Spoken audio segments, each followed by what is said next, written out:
Hotels అండి. Hotel rooms ఎలా book చేసుకోవాలంటే, మీ ఐటినరీ మీరు ఏ రోజులో మేమైతే చాలా వరకు ముందు బుక్ చేసుకోవాలి. ఎప్పుడు ఎక్కడ ఉంటామో తెలియదు కదా! అప్పుడు అక్కడ చేద్దాము. ఆన్ ది వే ట్రావెల్‌లో చేసుకుందాం అన్నట్టు వెళ్ళాము. మమ్మల్ని ఫాలో అవ్వమంటలా. కొంతమంది ముందే చేసుకుంటారు. అది మీ ఇష్టం. కాకపోతే ఏంటంటే, మాకు జెనీవాలో ప్రెసిడెంట్ హోటల్ అన్నది చాలా ఎక్స్‌పెన్సివ్ అంట. బట్ అదేంటంటే లేక్ పక్కన ఉంది. ఆ వ్యూ అంతా పిల్లలకి చూపించాలి. ఆ బోట్ షికార్ అన్నీ ఎంజాయ్ చేస్తారని అక్కడ ఒక చోట మేము కొంచెం ఎక్స్‌పెన్సివ్ పెట్టామన్న ఫీల్ అయ్యాను నేను. నాకు ఒక బ్యాగ్ వచ్చేసేది దాని ప్లేస్‌లో. ఇంకా ఎక్కడికక్కడ హోటల్ రేటింగ్ చూసుకొని కొంచెం మంచి ఏరియాలో మీకు ఏది కంఫర్ట్ అనుకుంటే అలా తీసుకోండి. ఇంకొక విషయం ఏంటంటే అంతా అయిపోయిన తర్వాత నాకు మా అమ్మాయి చెప్పింది, ఇప్పుడు స్టూడెంట్స్ కానీ అంటే చిన్న పిల్లలు లేకుండా కంఫర్ట్‌గా వెళ్తారు చూసారా యూత్, వాళ్ళంట హాస్టల్స్ తీసుకోవచ్చంట. హాస్టల్స్ అని ఉన్నాయి అక్కడ. హాస్టల్ తీసుకుంటే ఏంటంటే చాలా తక్కువ రేట్ పడుతుందంట. $80, $40 అలా కూడా పడుతుందంట. 4 పీపుల్‌కి, 8 పీపుల్‌కి అలా ఉండొచ్చంట. అంటే తను లండన్ వెళ్ళినప్పుడు తను ఎక్స్‌పీరియన్స్ చేసింది. నాకు చెప్తే నేను మీకు షేర్ చేస్తున్నాను. అలా తీసుకుంటే మనం ఎట్లాగో డే టైమ్ ఎప్పుడూ ఉండము హోటల్స్‌లో. మెయిన్ ఏంటంటే మనకి షవర్ తీసుకుంటానికి, నైట్ స్లీప్ చేయటానికి వాటికే కాబట్టి అట్లా హోటల్స్ కాకుండా హాస్టల్స్ తీసుకోవచ్చమ్మా.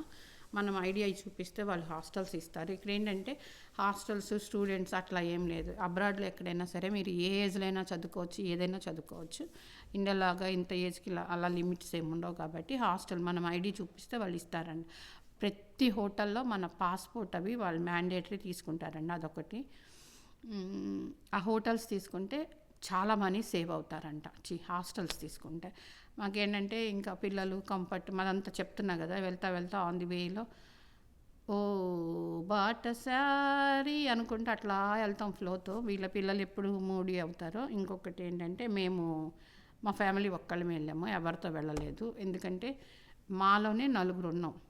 50, 40, 20 అండ్ 13. 4 different ages. మా మెంటాలిటీస్ వేరు. ఒక ఫ్యామిలీనే, కాకపోతే ఒక్కొక్కరికి ఒక్కొక్క మూడ్ ఉంటుంది. కాకపోతే ఇంకొక ఫ్యామిలీతో సింక్ అవుతామో లేదో మాకు తెలియదు. దట్టు మా పిల్లలు ఎట్లా అంటే అట్లా చేయొచ్చని మేము ఒక సింగిల్ ఫ్యామిలీనే వెళ్ళాము. మన బడ్జెట్ ప్రకారమే మనం హ్యాపీగా ఉండొచ్చండి. Comfort is important. But expenses అవన్నీ కొన్ని హోటల్స్లో ఏంటంటే బ్రేక్ఫాస్ట్తో వస్తుంది. అది మీరు చూస్ చేసుకుంటాంలా ఉంటుంది. అక్కడ కూడా చాలా మనీ సేవ్ చేసుకోవచ్చు. హోటల్స్ అనేవి మీకు మంచి డీల్ వస్తే ముందు బుక్ చేసుకోండి. లేదంటే అప్పటికప్పుడు కూడా మీరు ఏ రోజు ఎక్కడ ఉంటారో తెలియనప్పుడు అలా కూడా చేసుకోవచ్చు. హోటల్స్ కాకుండా హాస్టల్స్ కూడా చేసుకోవచ్చంట. అంటే దాంట్లో 5 స్టార్లు అన్నీ తెలుసు కదా, ఎవరి బడ్జెట్ ప్రకారం ఎవరి కంఫర్ట్ ప్రకారం వాళ్ళు బుక్ చేసుకోండి.